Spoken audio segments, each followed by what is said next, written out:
Welcome to the Red Letters Podcast. In this podcast, we explore topics that can be life transforming while delivering a message of hope.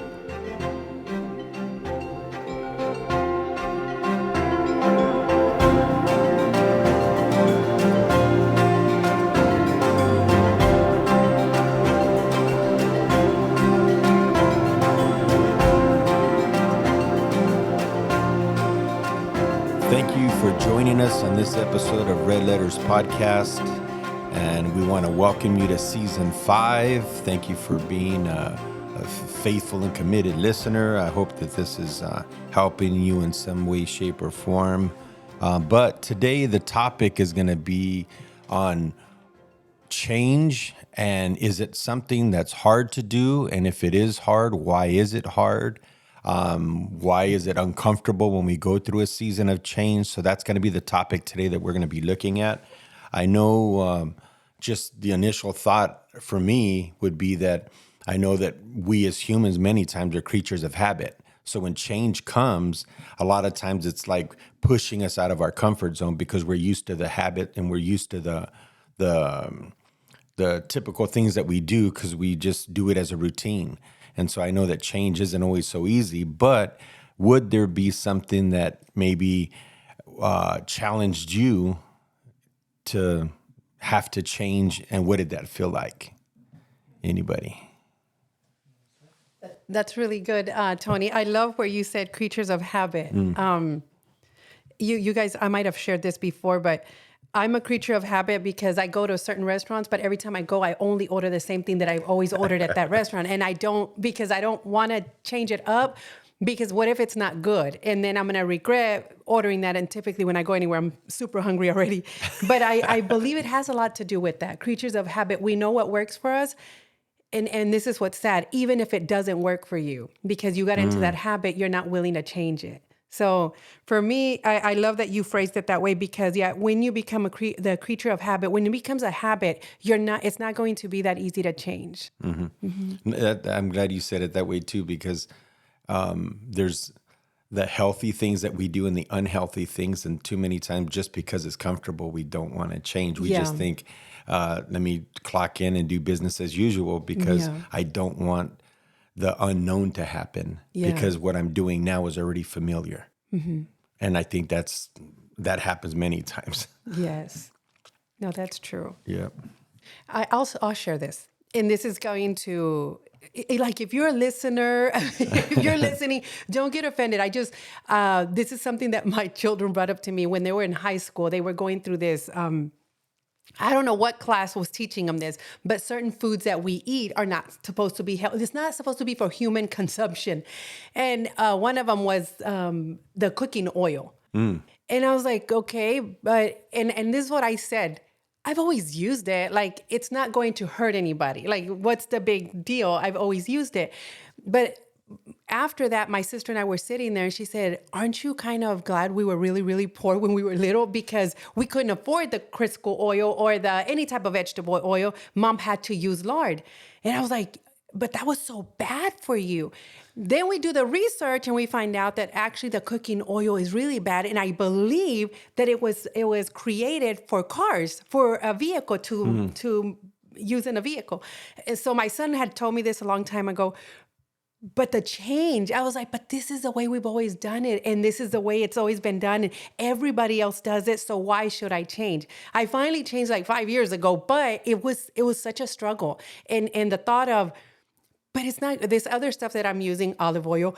It doesn't taste the same. Like, you can tell it smells different, it tastes different, but it's healthier for you. But the thought of like changing, and I know the other thing I told Tony a while ago, I love her pans, Ida's pans, pots and pans, because they're not Teflon. I don't know if the ones that you have up there, they're really nice pots, and they're skillets. I think they're skillets.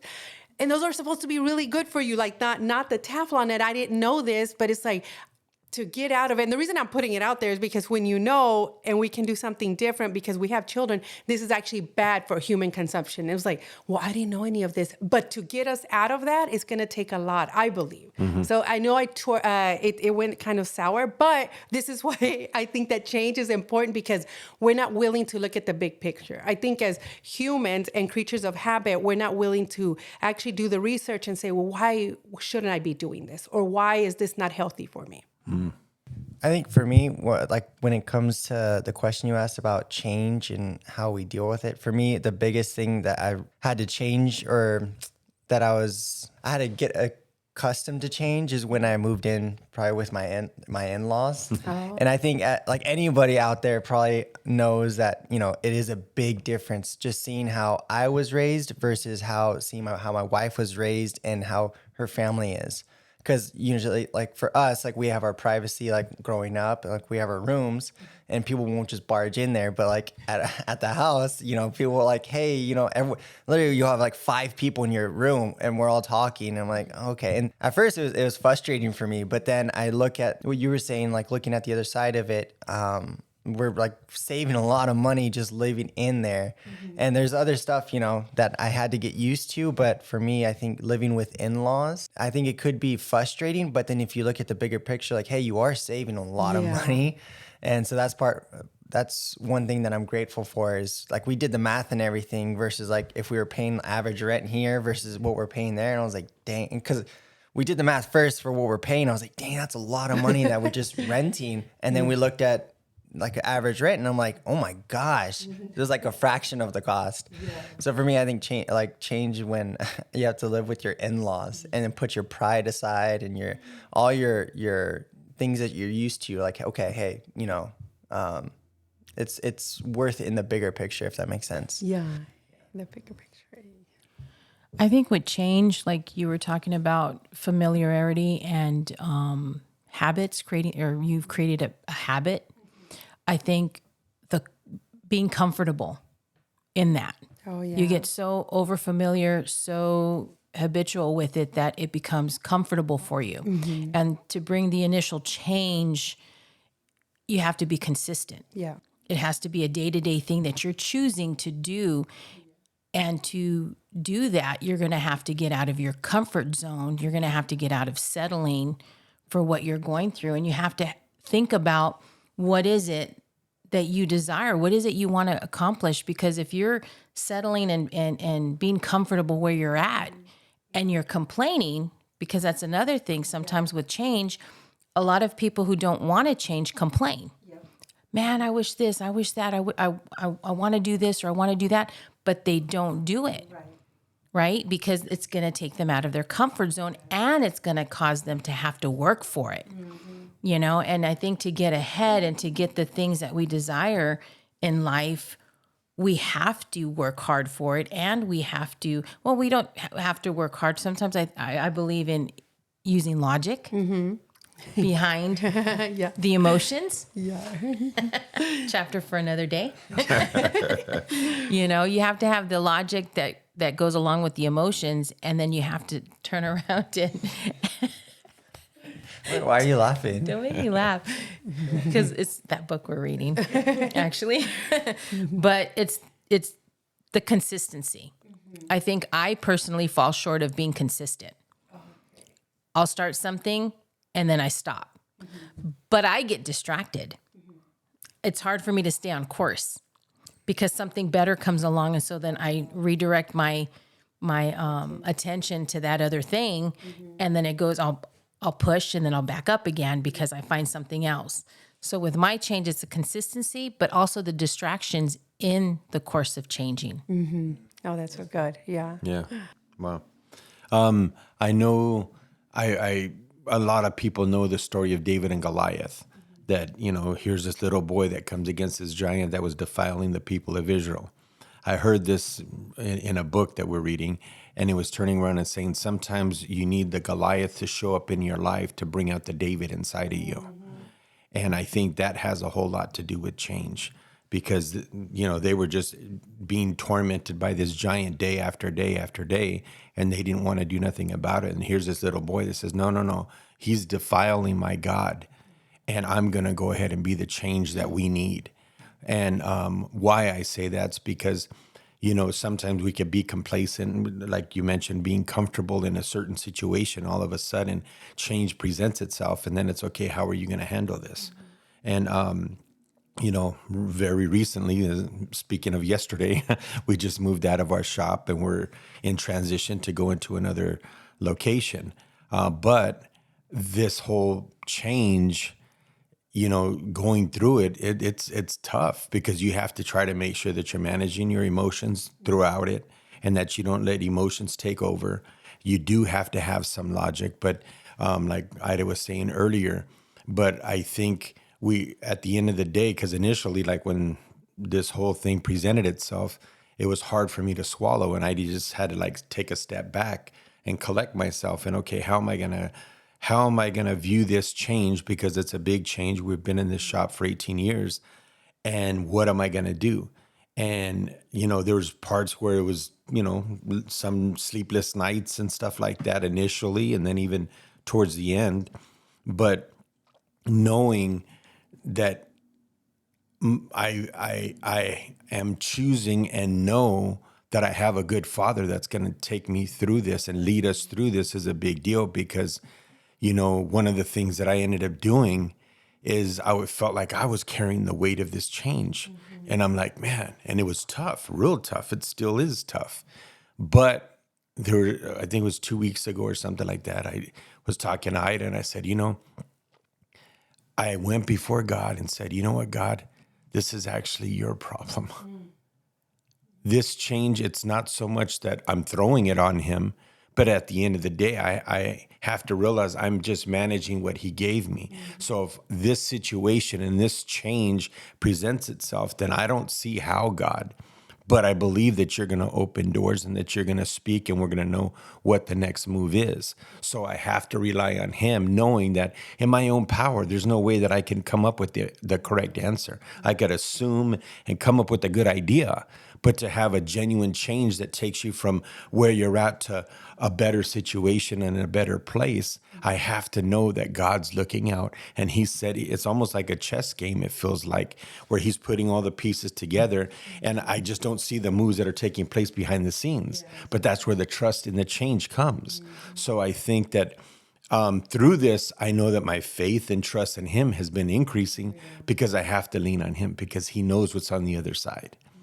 So that's one of the things that I've been kind of processing super recent. Yeah.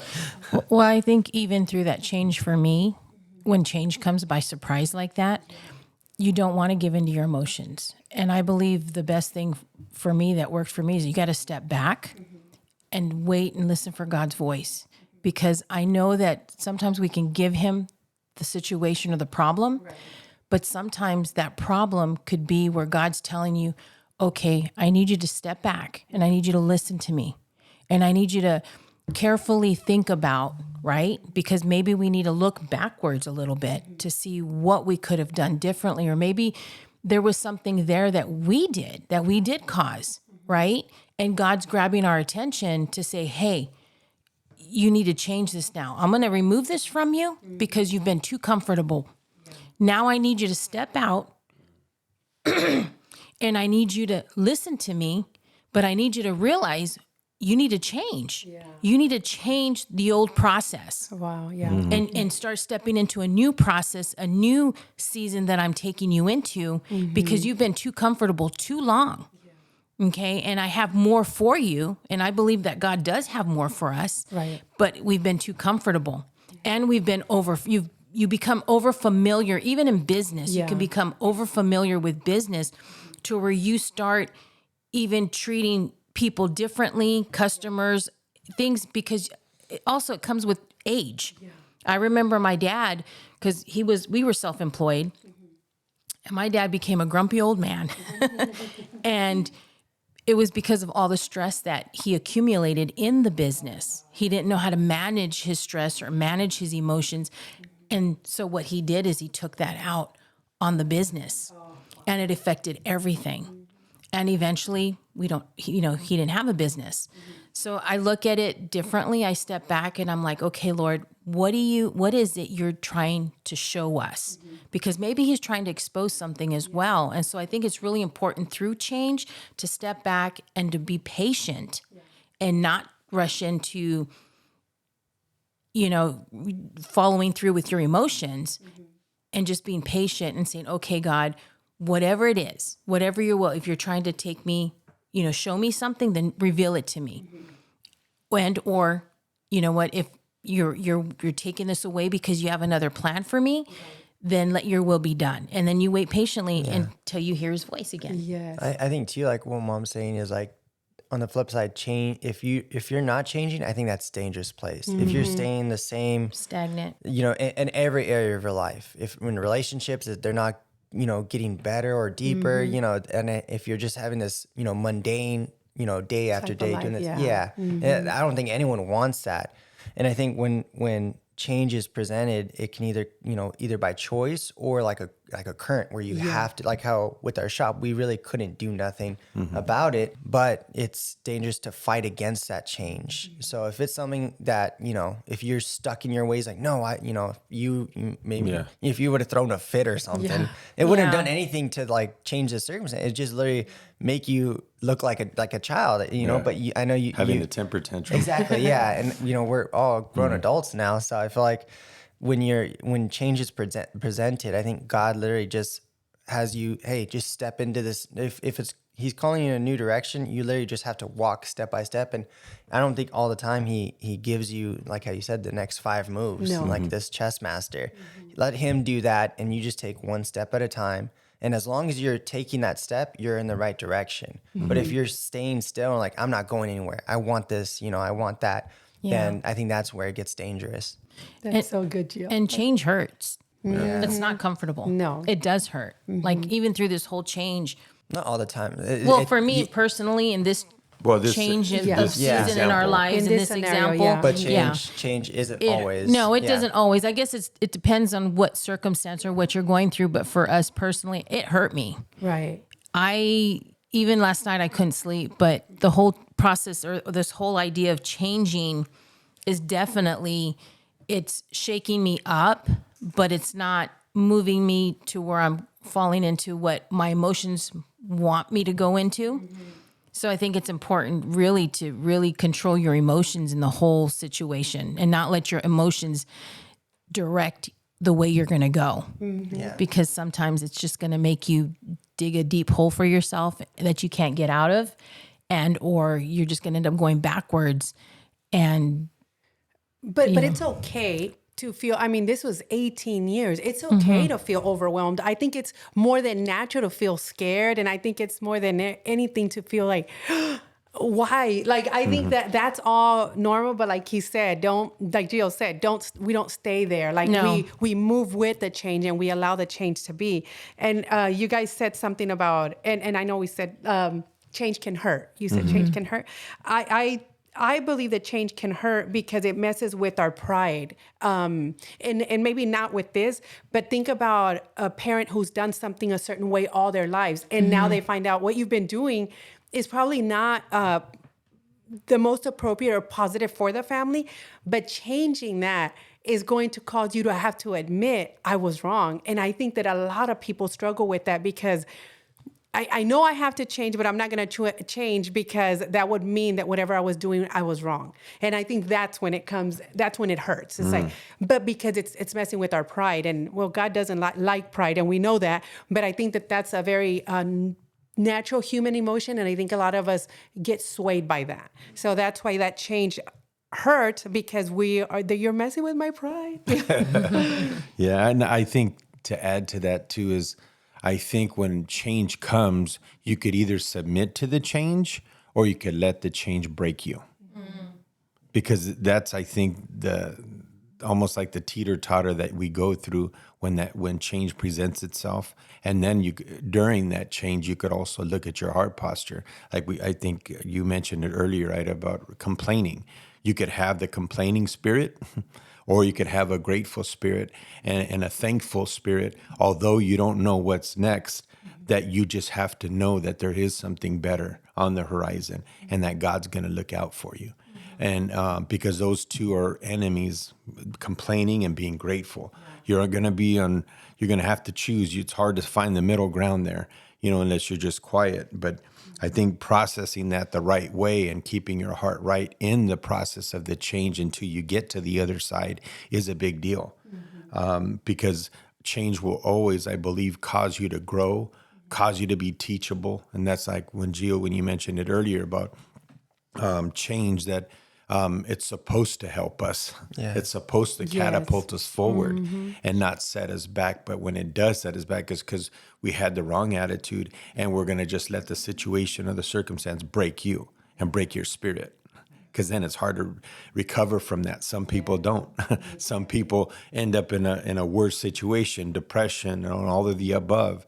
So I think how you handle change has a whole lot. And I know maybe, it could be something big, it could be something small, but we still could, at every level, make sure that we maintain a right heart. Yeah. That's so good. Yeah. I have a question for the team real quick. When you guys, maybe not you because you guys were born then, but when you guys came to Christ, there was a big change, a shift that had to happen within your life, something that you did before. Now we are here and we're submitted to God. And it's like, I have to change the way that I did this. What was it for you and why was it so challenging? If you guys want, I can start. I think I've pretty much have done this all my life, I really quickly become offended. And people would say something or do something, and I took it so personal, and I was quick to either run away or just I don't want to have nothing to do with these people because I felt offended. And I learned through the spirits, the gifts of the Spirit, it's like that's something that I had to work on. But it was so challenging because it almost happened like when I said, I know that this is something I have to work on. I have to change my attitude towards it. I have to change. It's not personal. It's not about me, but it was something that you talk about sleepless nights, crying, blaming everybody around you. That's what I went through, because the moment somebody would say like, oh no, or I didn't get invited or something didn't happen, I felt so like, why don't people like me? Or what did I do wrong? Or why? And I was like, wait, I'm under God's covering. It has nothing to do with me. It has, who knows why it happens, but I had to let that go, but it was one of the most challenging things. And every now and again, I get a hint of it. I was like, but I know how to tell myself, like, Mary, this isn't even about you. Calm down. But and I can, go on with my life. But I know that for me, that and obviously other things like cussing and yelling and being impulsive to react were something that I really struggled with. But coming to God and submitting, I came to see that His way is the best way. And because when you submit, you have a peace over you. You don't feel this, these sleepless nights. You don't feel, that pain in your stomach. Like, why are they trying to get to me? Because it was never about you. It's about how you handle the situation, if you will. That's so good. I think regarding the change on coming to God, I think probably one of the biggest things for me was just believing that God was there, because my natural dad wasn't. So I just felt abandoned. Even when I first came to God, knowing that He was available and that He wanted a relationship with me was a big deal. But to turn around and believe that, fast forwarded a few months after that, even years, sometimes it was something I had to keep on revisiting that, Father, are you really here for me? Because I almost felt abandoned. So it was just hard for me to believe that I could count on somebody at that level. I think that was probably the biggest one for me.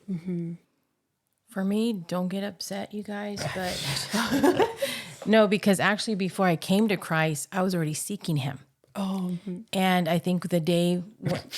Why are you laughing, Why are you Dad? smirking? No, because I know a lot of people say that, reality, but to be honest with you, I feel like God uncovers an aspect of Him that wants you to come to Him. So I think at the end of the day, He's the one that pursues us. I think there's a verse in the Bible, right? Yeah. It is, Yeah. He pursues us, yes, but why would the Bible say then draw near to me and then I'll draw near to you? But yeah, okay. Any other questions? So as please? I was seeking Him, because I wanted to know He was real in my life. So when it came down to literally giving my life to Him, I was ready. Like I was all in. I was like, I'm diving in and I'm going for it. And at that point for me, and I say it was a miracle transformation because God changed me instantly. Like the desires, the things that I wanted to do and desire to do, he removed from my life. Like I didn't desire to cuss anymore.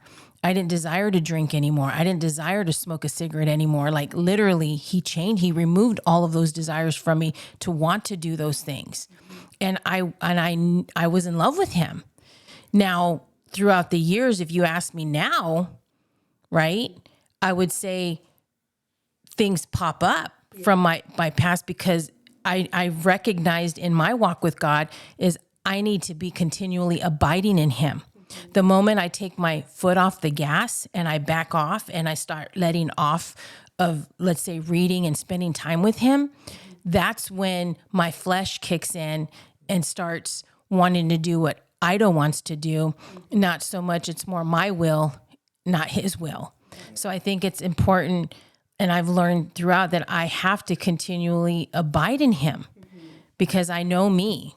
I'm human. If I let off the gas, I'm going to go backwards. But if I stay, keeping my eyes fixed on him continually, right, I may veer off a little bit here or there, but I have to get back on that straight and narrow. Yeah. Actually, let me ask you one question in case there's a listener that doesn't understand all the Christian terms and stuff. When you say your flesh takes over, what does that mean? It means that what I desire, well, that's a good question. How would I put it in words? I would say my flesh is doing what I want to do. When I refer to flesh, I'm referring to my desires, my will, what Ido wants to do, not what God would like me to do, not what God's will for me is. Good. And so I want to always please him, and I always want to do what he wants me to do, right? He gives me the desires of my heart if they're good, but he also is my father, and he knows what's best for me. Right. He knows what's going to hurt me. He knows what's not good for me, right? And like a parent with a child, you're going to direct, no, that's not, that's dangerous. Come on, let's go this way. Yeah. And I feel like God is like that with me. He'll, and I love it because he doesn't let me go farther than I need to. In other words, Like not you're not farther. too far gone. In other words, he pulls me. When he actually reverse that. He pulls me back. He doesn't let me basically fall to the point where literally I can't get back up. He'll allow me a little bit. Okay, you know what? I'm going to back off a little bit because you need to learn a lesson through this. Yeah. And he gives me room to learn, right? Oh, I like he that, grabs yeah. my attention through that process. And then when he sees, he pulls me in. He says, I got you, right? So that's how my life has been. It's not a perfect road, because nobody's perfect until Right, Christ comes. But through this process, day to day that I live my life in Christ, I'm human, right? And I know I used to say, don't use that word so lightly, but there's always going to be, temptations because why would God's prayer say, lead me not into temptation, right? God, if when we pray that, it's like, God, don't let me fall into temptation today, right? So, And I don't want to get off too far off the subject, Ida, but I do want to circle back to that, just in case, a listener is listening. And when you said, because there has to be a relationship with the Father. There has to be. In order to have correction, there has to be a relationship. So if there's a listener who's like, well, that hasn't worked for me. Well, how is your relationship with God? You have to, like you said, you get into your word, you spend time with him. So someone like you that does what you're supposed to do, gets into the word, has a relationship with God, you will feel the correction. Yeah. Now, whether you want to abide by that correction, now that's on you. It doesn't have anything to do with God. So I like that you said that, but if there's anyone out there listening, you don't have that relationship, you're not going to feel that correction. And if you do, you're not going to have that desire to want to change it. Yeah. I think like how the Bible talks about him being our shepherd and we're sheep, like the sheep know his voice. And so like if you're not spending time with the shepherd, then you're never going to know whose voice not to listen to. And I think one benefit that Christians or people that have that relationship with Christ is when he says that if you live and base your life on my words, it's like building your house on a rock. The wind will come, tsunamis or whatever. Yeah. He doesn't say tsunamis, but the storms will come, but you won't be shaken. And a lot like change, like if something is like, just we're using the shop right now, like when this came, I from the outside looking in, you didn't look so shaken up, like where you're losing your mind and stuff. And I believe it's literally because you do believe what you read and you do have that relationship with God. And I think that's one of the benefits, like if you're listening, that, if your relationship is solid with God and you're literally in communion with him, then you have nothing to worry about when change any area of your life. And you got to understand that he wants the best for you. He's not trying to ruin your life. Right. I mean, it may seem like it sometimes, but know that he's working a plan that you can't see. Exactly. That's so good. I think one other thing too, I know we're talking about like when change presents itself, but I was just thinking as we were talking that many times we could turn around, and especially having a relationship with God, sometimes he'll kind of let you know that change is coming. And so you could almost take initiative on making the change ahead of time before the change forces you to change. I know it sounds a little weird, but I think sometimes if we know that something is not working out or you're vulnerable in a certain area, you can actually work towards that change before you're forced to make that change. And I think that that's another thing that we could look at too, or keep in mind, because change doesn't always have to happen when it's decision time, where you have to say, okay, I'm going to do this or that. But sometimes you could know on the inside, or you could kind of start thinking, hey, this part isn't working out so great. Let me start looking at how I could be proactive and change the situation or whatever this case is, to kind of take try to get momentum going in this direction before I get cornered and I'm in a pinch and now I have to put my hands up and surrender to the change. You know what I mean? Well, not only that, with change, you may not always understand it. Yeah. And you may not always feel like it. Just know to trust God in every situation, every circumstance, even when you don't feel like it, and even if you don't understand what the process is. Just go with it and know that God is before you and that he has you and he knows best. Yeah, I think you could even add to why it's so important to have a relationship with God, especially when it comes to big major changes, is that when you don't have a relationship with God, it's super lonely. It's a lonely thing going through change when And you ain't got frustrating. no source, you ain't got nobody to lean on, but your own little puny mind thinking you got it figured out. You know what I mean? And I think that's another huge reason why, because then you realize that you're not the source. That it's God that I can lean on. I don't have to go through this thing alone, because loneliness is like a real thing during big changes. Oh, that's so true. So we want to thank everyone out there for listening in today. And, change is not always bad. And I believe that if you truly have a relationship with the Father, that no matter what type of change comes your way, you're going to be okay and you're going to have peace over it, because he's going to give you that peace. We thank you and we can't wait to talk to you again.